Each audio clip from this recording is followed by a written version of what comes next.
Perché il Perù si chiama Perù? Perché glielo hanno dato gli spagnoli.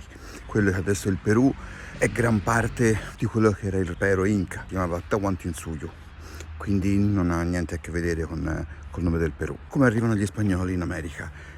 Colombo sbarca a San Salvador, che sono le attuali Bahamas. Nello stesso anno va anche a Hispaniola, che è l'isola dove attualmente è suddivisa tra Haiti e la Repubblica Dominicana.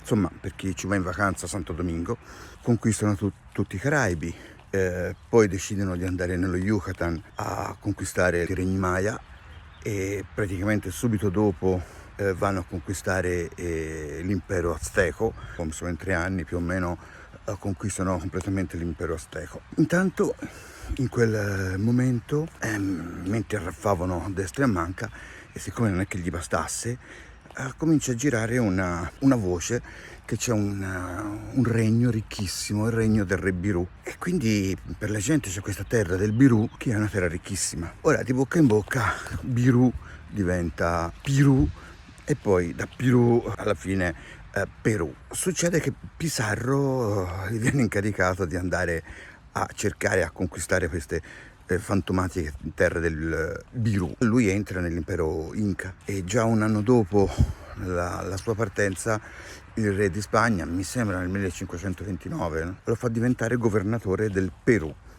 Ecco, ed è in questo atto ufficiale che per la prima volta si stabilisce che quelle terre si chiameranno Perù. Quindi il Perù si chiama Perù per questo motivo.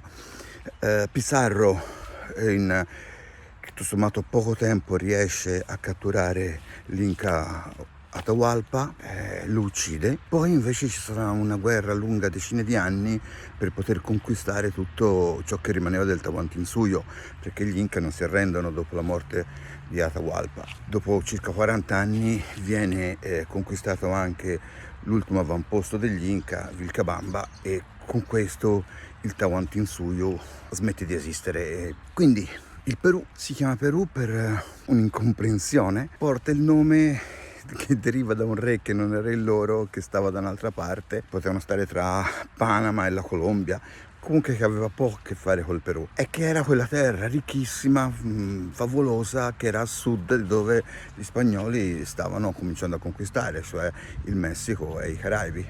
E quindi una volta che sono andati a conquistare la terra più a sud, per loro quella era il Perù. Bene, questo è tutto per adesso, ci vediamo al prossimo video. Tupanancinskama.